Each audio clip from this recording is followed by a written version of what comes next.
Remember when Bo Burnham was in a 9-year-long relationship with Lorene Scafaria, but then he was spotted around LA and NYC with Phoebe Bridgers, who everyone thought was in a relationship with Paul Mescal, and Bo and Phoebe have been cagey and weird about it ever since?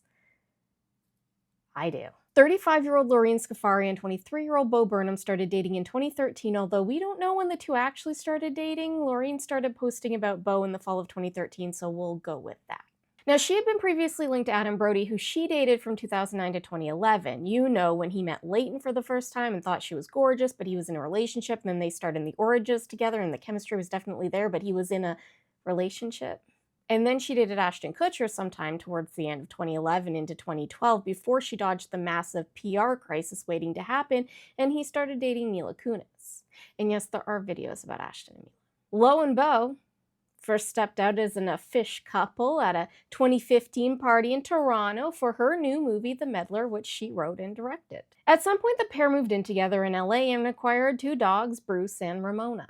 In February of 2019, Bo won an Independent Spirit Award for Best First Screenplay for 8th grade, and he thanked Lorene, saying, "To my girlfriend, Lorene Scafaria, who's here, she's a writer-director, and I was inspired to do this by watching her work, so thank you." He then went on to praise her work on Hustlers the following year with a since-deleted IG post. Lorene's posts about Bo are still up, just so you know.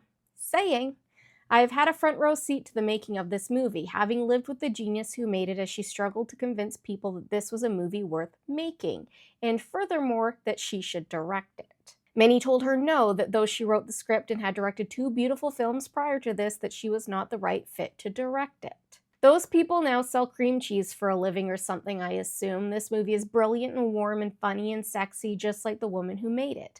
I love this movie, and I love her." 2 years later, in 2021, he dedicated his comedy special, Inside, to her, saying, "For lore, for everything."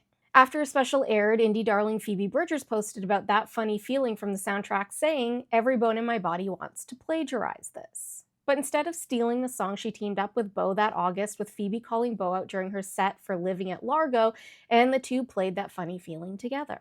It just so happens around this time, Phoebe was deeply involved with Irish actor Paul Mescal. Now, Paul rose to fame with the 2020 premiere of Normal People, which led to Phoebe knocking on his door. It began with flirting over an app I refused to name, which led to DMs, which then led to Paul following Phoebe on the gram. She told NME that the cute boy follows her and that she got a little pitter-patter in her heart when she saw.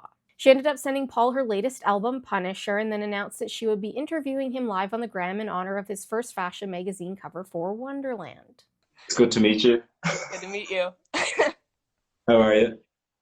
Yeah, I'm good. By July, it was rumored that Phoebe had visited Paul in Ireland when the Lemon Leaf Cafe outed them for having breakfast at their place of business. At some point, the two ended up moving in together, as Paul told GQ that November that his girlfriend had been a lifesaver during lockdown, but he didn't elaborate much. That August, Paul showed up in Phoebe's video for Savior Complex, which premiered that December. In November of 2021, 25-year-old Paul and 27-year-old Phoebe stepped out as an official couple at the LACMA Art and Film Gala in LA.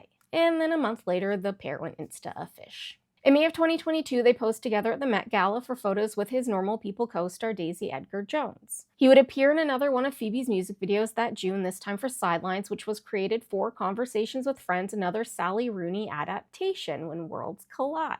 Phoebe would later reveal that Sidelines was partially written about Paul, and that chorus? Yes. The following month, Phoebe would bring Paul's younger sister Nell up on stage at her sold-out residency at London's O2 Academy to sing Georgia with her. Paul's sister is an indie artist who said of Phoebe that it's just nice to have someone that you respect so much be so kind to you and just to have them in your daily life. And everything seemed to be going really well between the two until that December when Phoebe appeared on SZA's Ghost Machine. Phoebe's contribution was, "You said all my friends are on my payroll, you're not wrong, you're an a-hole, screaming at you in the Ludlow, I was yours, for free." Which ignited breakup rumors after Phoebe told NME that she had written those lines over the last few weeks. It was also around this time that she was spotted oot in a boot with Bo Burnham in LA. The two were allegedly canoodling all over the city, with Dumois receiving messages that they had been spotted smooching at a dive bar and snuggling at the Magic Castle Club.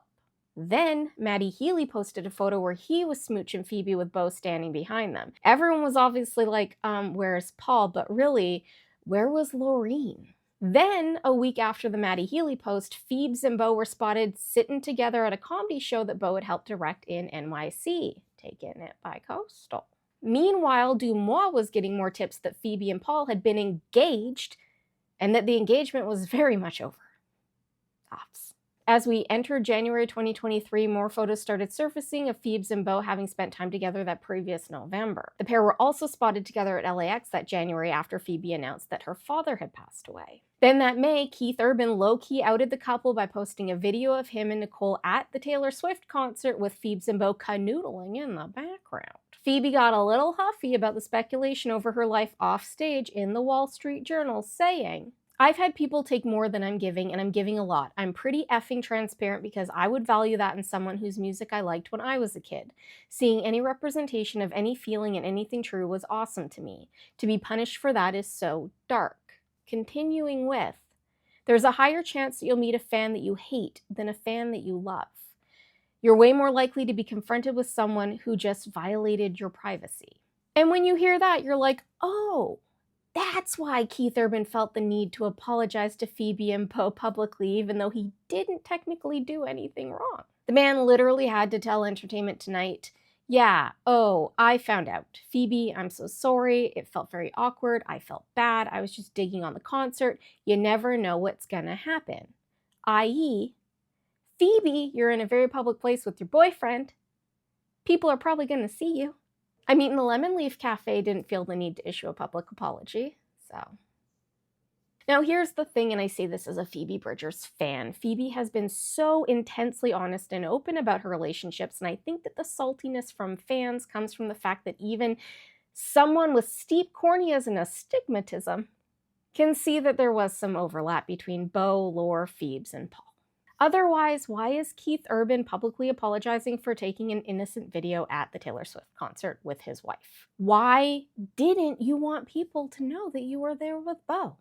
And I know that there are going to be those, "It's none of your business" people. But if you don't want people in your business, then don't talk about your business.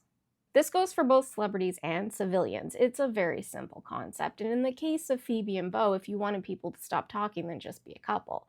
Because it seems like, with the fear that you put into Keith Urban, you're hiding something.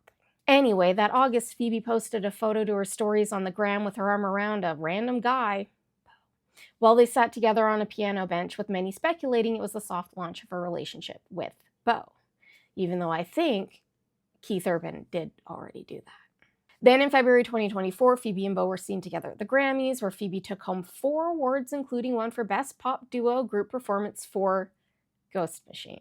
Beau and Phoebe were photographed afterwards holding hands at the Gucci after party. Now, despite that and the fact that they were seen smooching at Disneyland this past August, they still have not officially confirmed their relationship, and they both nuked their respective social media accounts, so yeah.